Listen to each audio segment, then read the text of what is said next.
All right, we are going to make a foldy for operations on polynomials. So if you have the sheet right side up with the examples in the middle, this is what you're going to do.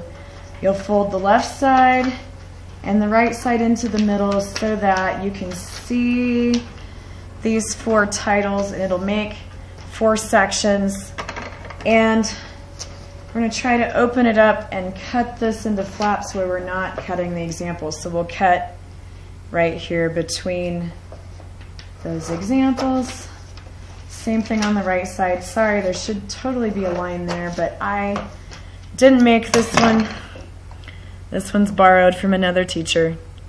All right, so when you get done, you're going to have these four little flaps. If you need a moment to figure out how to cut and fold that, pause the video, ask your friends, figure it out. We are going to go through the four types of operations with polynomials. All right, I'm assuming everybody has this set up. We're going to open up the first flap. There are directions on the left-hand side already written out. Combine like terms. Do not change the exponents on the variables. Be careful of negative signs. So I zoom in a little bit and we'll look at these two examples. So what they've done is they put the polynomials into parentheses to kind of group them. But when we add them, we can sort of ignore the parentheses, and we are going to combine like terms. So 3x squared and negative 6x squared would go together. So I'd add 3 and negative 6 together, and I would get negative 3x squared. You do not change the power. It's just like adding apples and apples. And then if we come over here and we want to combine just the plain old x's, we can add those together too. So I have 4x plus one more x would make 5x, so I'd have plus 5x. Since this is positive, a plus sign will go in front of it to separate the two terms in that polynomial. Okay, so it's just combining like terms. So if we go down to the next one, the x squareds would be like terms. We'll put those together. So I've got 5 of them, I've got 2 of them. We add them together, we'll get 7 of them, 7x squared.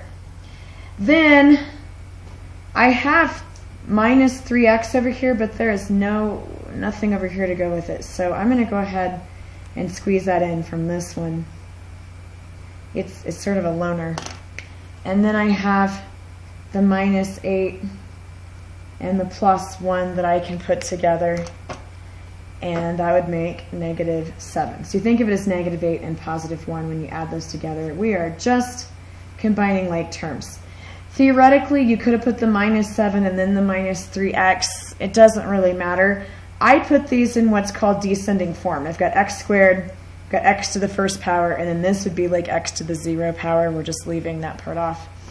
All you're doing is combining the like terms. So anything that has the same variables with the same power, they get put together. All right? So that is adding polynomials. Subtracting polynomials is different. It's got a little twist. It's mostly the same though. You're going to change the subtract to add and change the sign on every term in the second polynomial. Follow the rules of adding. So I'm going to change this to plus, and then I'm going to make this negative 6x squared and minus x. So then when we combine like terms, I would have 3x squared and negative 6x squared, which makes negative 3x squared. I would have 4x and negative x, which added together makes positive 3x. So basically, we're just changing the subtraction to addition and then changing these signs in it. That's how it works. So on the second example, I'm going to change this to plus, and you only change them in the second one. So this is going to be negative, that's going to change to positive, that's going to change to negative. So we change all of those signs. So now I've got 5x squared and negative 2x squared, which would make 3x squared. The 3x is alone again, so I'm going to put a plus 3x since we changed that to positive. And then I have minus 8 and now minus 1. Negative 8 and negative 1 would make negative 9. And that is how we subtract polynomials. All right, if at any point you need to see it again, you can always pause, go back, watch it again. I'm just going to keep going because I'm sitting in a room by myself. All right, here is multiplying. So we've done some of this before. Distribute a monomial to each term in the polynomial. So let's do that part first. We're going to take 3x squared times 4x to the fourth. So you take 3 times 4, that's 12. And then we add the powers on the x's. It's going back to some of those exponent rules that we did last year. And then I'm going to take it times negative 2x squared. Remember, this minus goes with this. So 3 times negative 2 is negative 6. And the 2 and the 2 on the x's will make 4.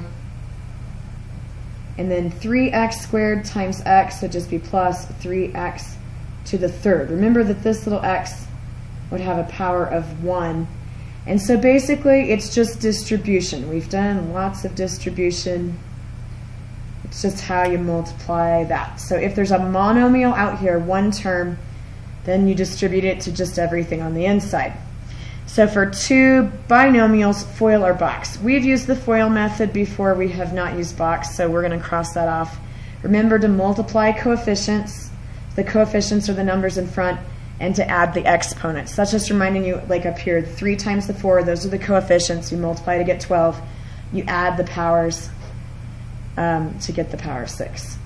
Okay, so FOIL method, first, outers, inners, last. So the firsts are when you take the first term of this one times the first term of that one. So x times x is x squared. Remember, you are multiplying. And then we have what's called the outers or the outside, depending on who you're asking. And so I have x times negative 7. It's negative 7x. The inners or the inside are these two. They're sort of in the middle of the problem. 3 times x would be plus 3x. And then positive 3 times negative 7 would be the lasts. And that would be negative 21. And then you combine your like terms. So these two terms get put together. And I would have x squared minus 4x minus 21 as our final answer.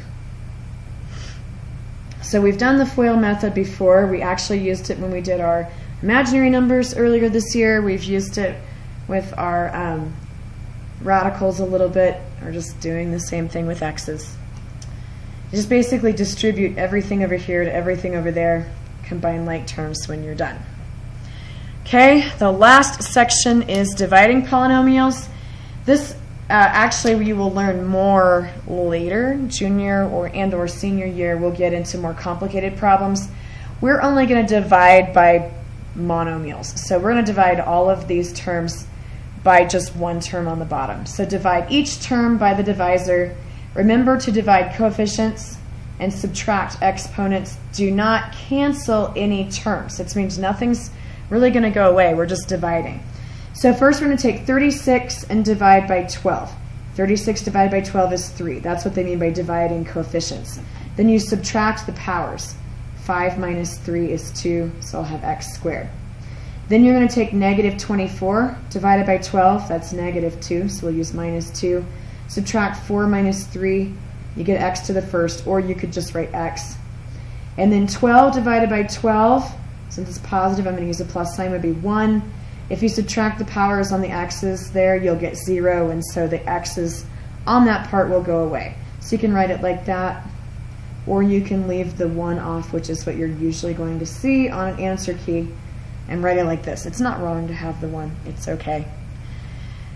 Okay, let's do the next one. 15 divided by 5 is 3. X squared divided by x, that'd be 2 minus 1 would give you 1, x to the first. And then y squared, there's nothing to divide by on the bottom, so I just copy that down. And then we have a minus sign, so negative 35 divided by 5, that's where I'm going to get negative 7. This would be x to the first divided by x to the first, that gives you 0, those go away, and then I do have a y left over right there. Actually, I'm not going to box this one, I'm going to rewrite it as just 3xy squared minus 7y. All right, so that is all of the operations for polynomials.